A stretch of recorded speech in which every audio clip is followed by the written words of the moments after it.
self in you, or the discovery of the self is not because Guru had pointed it out, it is because you are able to recognize what he says as something which I have forgotten. I must recognize that I have forgotten. Self-forgetfulness. That's why it said, Jnanam Jnapakartam, na Karakatam. Knowledge is for recognizing what is already there and not do anything. Interesting thing is, many of these Purohits who come for doing puja, etc., they use Upanishad mantra for karma. Om Isha Vasimidagam Sarvam Swaha. What Swaha? Out of for what? See, even Gita they do Swaha also. Dharmashetri, Kurukshetra, Samaveda, Yusvaha Swaha. कर्मण्येवाधिकारस्य महापरेश का देश स्वाहा. अरे ये सोचने की बात है, करने का नहीं. It is for you to think. Many people say, Swamiji, we should not keep Mahabharata at home. Why? Cousins will start fighting with each other. Because Mahabharata is about fighting with all the cousins. Then I said, you should not keep Ramayana also, your wife will be kidnapped. So that person, is it?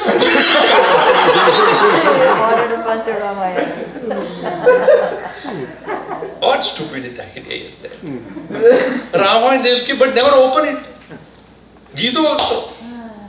Self. So it becomes self. It's a part of the self, whenever it is opened and read. So here Jnanam is for you to recognize what you have forgotten, and that can be realized only upon thinking about it. Therefore, pramanataha vicharena, with the correct means of knowledge to think. Vichar karne ke liye, to think. Jnanam sanjayate sputam. Sputam jnanam sanjayate. Correct knowledge will be born. Will be born means you come to realize what you have conveniently, unconsciously, mindlessly ignored. This ignoring the self is called true ignorance. What is already there, you are not paying attention. Why? Because you are always at tension. Mind is always occupied with something else. That's why when you apply for a job also, and they ask, what is your occupation? You have a name, and your last name, first name, gender, all that. Occupation. When you apply for anything, they say, preoccupied. That is our occupation. So then meditation, etc., are to quieten the mind in such a way that you come to have the ability to turn your attention towards something which is already there. Now I am talking, you are listening. When I stop talking, what happens? Swamiji will really get relieved. No, not that. When I stop talking, or none of us, when we make any noise, what happens?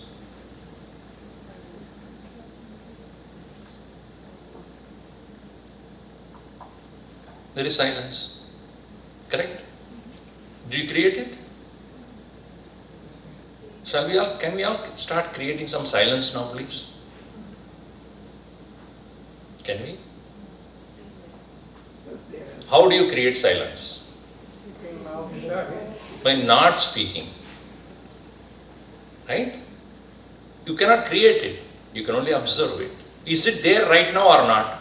Yes. But why we are not able to observe that silence? Because we are engaging in either speaking or mentally occupying ourselves with so many other things. The silence which is always there can be recognized when you stop doing what you have been doing.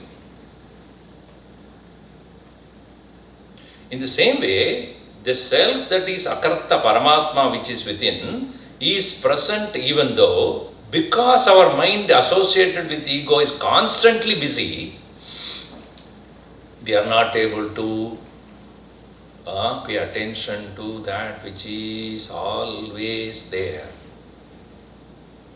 To take the student's mind to that point, because the student has been always doing something or thinking. So pramanataha vichara, meaning contemplation upon the various guidances given by the pramana called Vedanta is only to remove all the effects of ajnanam as well as the source. Therefore, what is the method which is prescribed as jnana sadhana, that is said in the next verse, verse number 3 in the page number 64. Shravanam mananam dhyanam Vedantasyaiva sadhanam Prochade swatmalabhartam Mukyatastu guru kripa.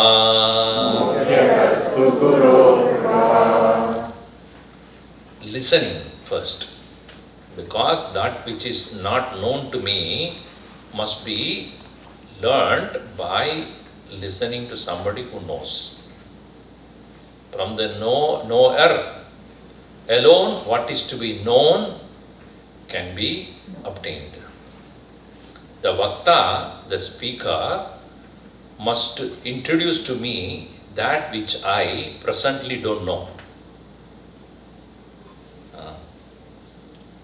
It is said that the Mullah Nasruddin is a very funny character. He is a very good lecturer or speaker also.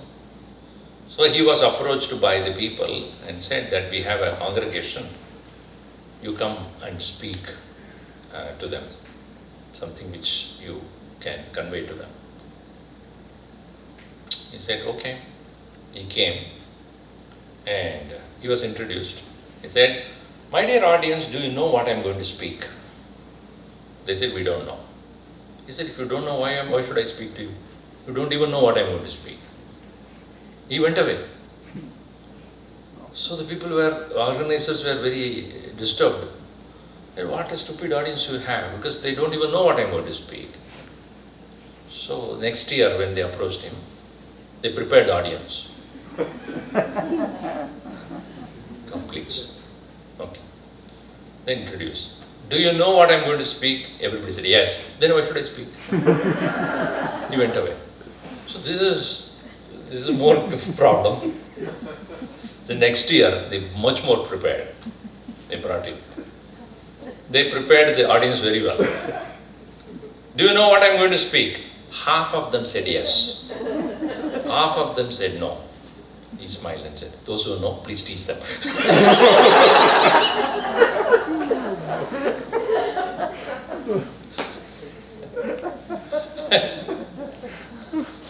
So what is Shravanam? I know, but I don't know fully. If you completely don't know, there's no way you can pick up the thread. Gurudev always said that knowledge is about always from the known to the unknown. From the level of knowledge that you have, the enhancement is what is called knowledge. If you are learning a language, it has to start from your mother tongue, correct? The child learns the basic language without even reading it, only hearing. Is it not true? How did you learn your mother tongue? By book? Just listening. By listening alone, you got first language. Shravanam is important because what you do not know must be introduced to you by the very simple means by which you can pick up the thread. The child knows how to see, but he does not know what it is. As yesterday also I said, apple. He sees something, but he does not know what it is. Then it is told, apple. And then orange. From apple to orange, there is a shift of knowledge, meaning this is different from that. and this is apple, then it must be something else than orange. From where did you begin? From known to the unknown. So, therefore, knowledge is always from what you know to the next level of knowing. A completely zero, from zero you cannot go to next level. And that is the first struggle we have right now. In any learning, you say, it's a steep curve. What do you say? Because I don't even know the basics.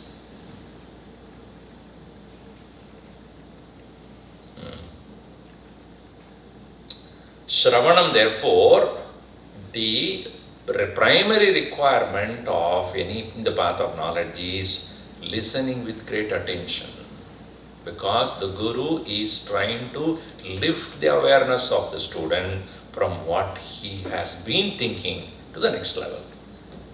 And if he does not want it to be lifted, the Guru cannot do anything about it. So, listening is not just hearing. Gurudev always said, listening means you must apply your mind, not just hearing. Hearing is a cross ventilation. You hear and forget. In between two things, you must maintain a ability to recall. So, Shravanam requires you the ability to recall when you want. Without that, listening does not happen. It's merely hearing. That is the reason why when you read any book, after or listening to any lecture, afterwards you close your book and start thinking about what I learned today. Even though you heard for 1.5 hours, when you start writing down, how much you write? Tell me. Only the essence you can write, if you make a sense of it. And even when Swamiji, I've been listening, nothing happens, because you are not reflecting on it. So the next level is what? Mananam. Even though you understood while the teacher is speaking, but you heard it, but it is not digested by you. You still have doubts. Still you have apprehensions about it. There is some ambiguity somewhere here and there. Your logic doesn't suit or doesn't correlate with what you have listened. You have to, therefore, make sure that what is heard is not only learned, understood, digested. What is meant digested means I will have no more doubts about it. If there is a doubt, then one has to get back to the teacher and say, I have a doubt in this. I am not able to connect the dots. So, mananam necessarily means that I go back and start thinking about it again and again. Make sure that I do not have any doubts or there is no ambiguity there. Like matanam, churn. When you do the churning, let us say you have yogurt, and when you churn, what happens? What comes out of it?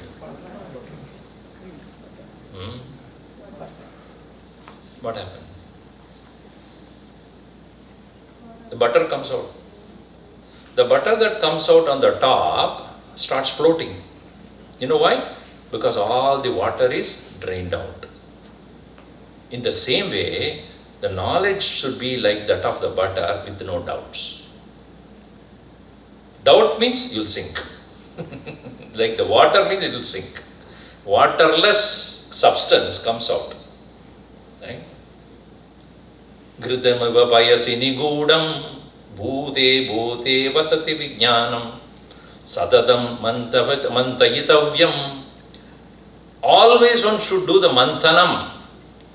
Like ghritam is payasi nigudam. In the milk, that butter is hidden.